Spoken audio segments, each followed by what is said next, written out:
প্রিয় দর্শক মণ্ডলী, সুন্দর আয়োজনে ডেকে নিচ্ছি আজকের দ্বিতীয় প্রতিযোগী বন্ধুকে। মঞ্চে পারফর্ম করবে আজকের দ্বিতীয় প্রতিযোগী বন্ধু মার্কাজুল ফুরকান আল ইসলামিয়া মাদ্রাসার ছাত্র মাইদ হুসাইনকে। ডেকে নিচ্ছি মাইদ হুসাইনকে।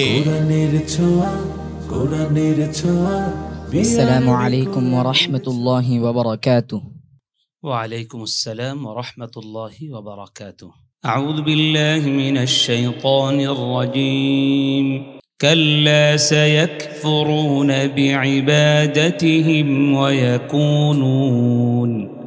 ويكونون عليهم ضدا. أعوذ بالله من الشيطان الرجيم. بسم الله الرحمن الرحيم.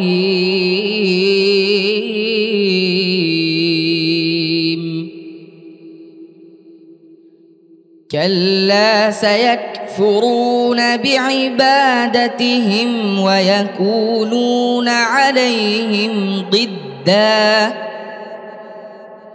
ألم تر أنا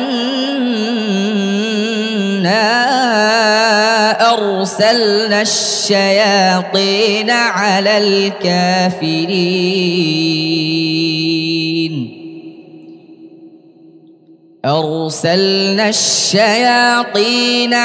الكافرين تؤزهم أزا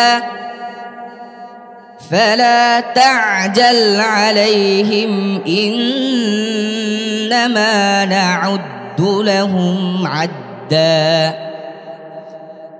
يوم نحشر المتقين إلى الرحمن وفدا ونسوق المجرمين إلى جهنم وردا. لا يملكون الشفاعة إلا من اتخذ عند الرحمن عهدا. كلا سنكتب ما يقول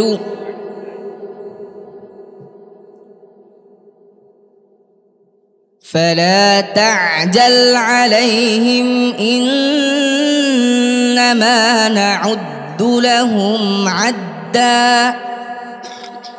يوم نحشر المتقين إلى الرحمن وفدا.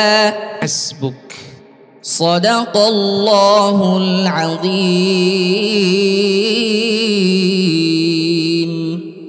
মাশাআল্লাহ, আহসানতা বন্ধু। তোমার তেলাওয়াতের মূল্যায়ন জানাচ্ছেন আজকের সম্মানিত বিজ্ঞ বিচারক শেখ সালাউদ্দিন ফয়সাল। আলহামদুলিল্লাহ, মাশাআল্লাহ, তাবারাকাল্লাহ, আহসানতা তিলাওয়াতাক। আল্লাহ পাক তোমার তেলাওয়াতের মধ্যে আরো বারাকা দান করুক এবং তুমি আরো সুন্দর করে পড়ো, এই প্রত্যাশা তোমার প্রতি রাখছি। শুকরান, জাযাকাল্লাহ। দর্শক, আমাদের বন্ধু তেলাওয়াতের মূল্যায়ন জানাচ্ছেন সম্মানিত অতিথি শেখ মুফতি সাইফুল্লাহ মুবিন। তত চমৎকার তেলাওয়াত, এটা মানুষকে বিমোহিত করার তেলাওয়াত। আমি তার উজ্জ্বল ভবিষ্যৎ কামনা করছি। আল্লাহ তাআলা কবুল করুন। আপনাকে অসংখ্য ধন্যবাদ বন্ধু। তোমার জন্য দোয়া, এগিয়ে যাও ইনশাআল্লাহ। আসসালামু আলাইকুম ওয়া রাহমাতুল্লাহি ওয়া বারাকাতুহু। ওয়া আলাইকুম আসসালাম ওয়া রাহমাতুল্লাহি ওয়া বারাকাতুহু।